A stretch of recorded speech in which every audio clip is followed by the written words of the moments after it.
Boa tarde, pessoal do sétimo ano do Integral Colégio de Curso de Araruna. Vamos aí para mais uma aula de História.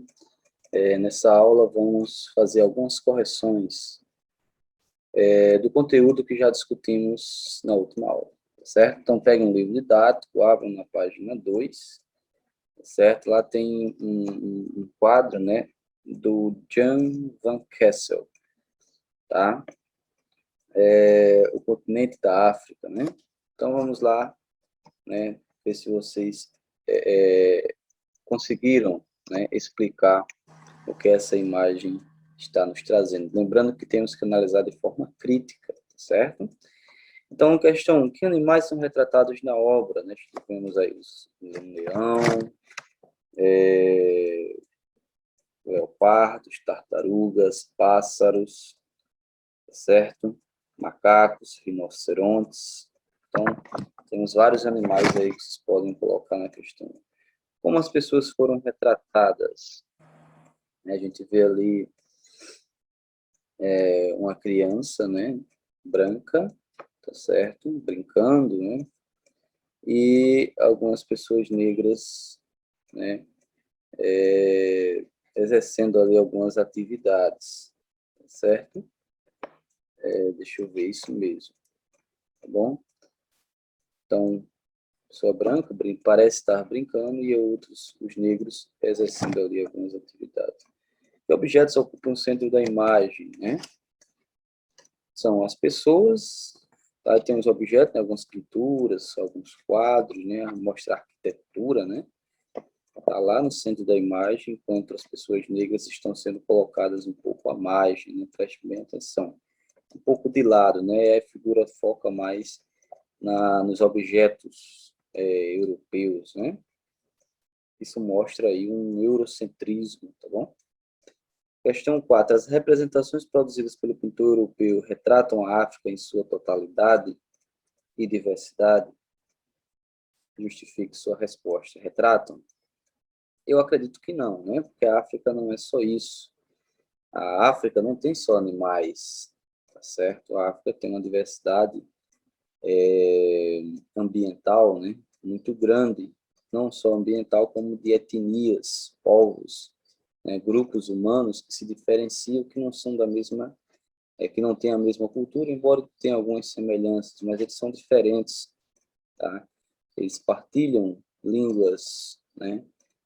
Culturas, músicas, são diferentes. Então, tem uma diversidade muito grande, né?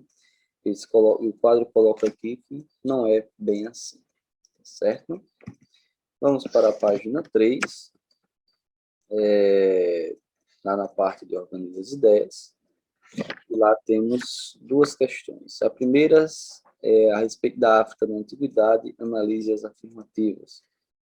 Item 1. No Nordeste da África, há aproximadamente 3.500 anos, floresceu o Império Egípcio. E aí, o que é que vocês acham? Verdadeiro, né? A gente estudou isso lá no 6º ano. A afirmativa 2. O Antigo Egito estava organizado em estados. Cada uma delas era governada por um faraó? Não. Então, a afirmativa falsa. O Egito era um império, certo? Na afirmativa 3, a cidade de Cartago estava situada no norte da África e disputou com Roma o domínio sobre o mar Mediterrâneo. Também está correto. Item 4, após a vitória sobre Cartago, Roma dominou os territórios cartagineses na África. Também está correto. Então, letra D, certo? E aí mostra, né, a importância do continente africano, né? Porque as pessoas acham que o Egito não fica na África. O Egito é do continente africano e foi um grande império, assim como os outros, né, que já estamos discutindo. Item 2, no século VII, o árabe Muhammad fundou uma religião na Península Arábica. A respeito dessa religião, denominada islamismo, assinale verdadeiro ou falso. Letra A. O islamismo substituiu o cristianismo entre os povos que habitavam a Península Arábica. Ele substituiu e o cristianismo deixou de existir na África. Não, né? Uma coisa não exclui a outra, certo? Então, a letra A é falsa. Letra B. Após a morte de Muhammad, Os árabes iniciaram uma expansão territorial e também religiosa, conquistando regiões como o norte da África, verdadeiro, né? Os árabes eram povos comerciantes e difundiam conhecimentos e produtos entre o Ocidente e o Oriente, também é verdadeiro. Então, algumas questões da religião islâmica, para a página última, no tópico Interpretando Documentos. Leia este relato do árabe al-Bakri, natural de Córdoba, na Península Ibérica, que no século XI descreveu a corte do rei de Gana. O soberano vestia uma ampla túnica e tinha na cabeça um turbante encimado por um gorro bordado em ouro. Trazia colares e pulseiras, também em ouro. Atrás dele ficavam 10 escravos, com espadas e escudos ornamentados de ouro. De ouro eram os arreios dos cavalos do rei e as coleiras dos cachorros, quanto mais ao Bakri, que o rei amarrava um de seus corcéis a uma pedra de ouro que pesava 14 quilos. Grande quantidade de ouro, né? Mostrando aí a riqueza que existia no reino de Gana, né? Letra A. Cite os sinais de riqueza demonstrados pelo líder do Império Gana. Tem vários aí, né? Indumentária bordada em ouro, as joias de ouro, a presença de escravizados, armados, por sinal. Presença de escravizados armados e com escudos de ouro, olha só. Os arreios dos cavalos e as coleiras dos cachorros, tudo era em ouro, tá bom? Letra B, qual era o principal produto usado pelos mercadores em troca de ouro? Isso aí é simples, né? Qual era o principal produto? Né? O sal, certo? O sal. Letra C, qual era o destino do ouro comercializado em Gana? Ia para o norte da África, a Arábia, né? E a Europa. Letra D, qual era o principal uso dado a esse ouro? Confecção de moedas, tá certo?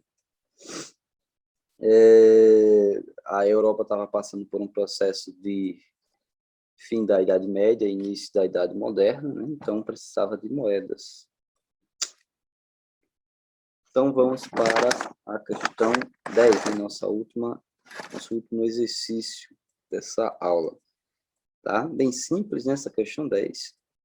Leia a seguir o relato do viajante, geógrafo, historiador hispano-muçulmano El-Bakri, de novo, né? O El-Bakri. Eu acho que a pronúncia é essa, tá, pessoal? Então diz o seguinte, vamos lá. É composto de duas cidades, uma é a residência do rei,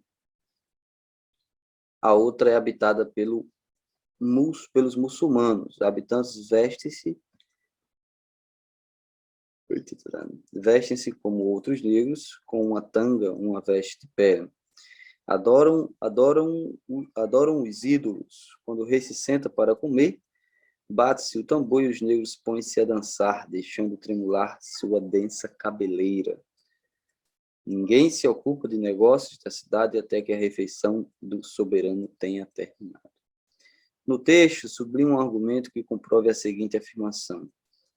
A conversão ao islamismo não exclui as práticas animistas entre a população de Songai.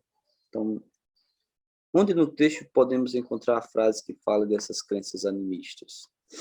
Então, vamos lá. É composta de duas cidades, uma é a residência do rei, a outra é habitada pelos muçulmanos. Os habitantes vestem-se como outros negros, com uma tanga ou uma veste de pele. Adoram os ídolos. Olha aqui a frase que vocês têm que sublinhar. Adoram os ídolos. Vê se tem mais. Quando o rei se senta para comer, bate-se o tambor. Não tem mais, né? Então é isso mesmo. Adoram os ídolos. Vão lá e grifam. Então, o que vocês têm que entender? Que a conversão dessas pessoas, até do próprio rei ao cristianismo ou ao islamismo, não vão excluir as religiões nativas, as religiões desses aborígenes, né, as religiões animistas, né, as crenças animistas. tá certo? Então, é isso, pessoal. Na próxima aula, a gente vai discutir sobre o contato entre portugueses e africanos na costa atlântica e na costa índica. Hoje eu não vou passar a atividade eu passo na aula de amanhã. Tá bom? Então, tenha uma ótima tarde e até mais.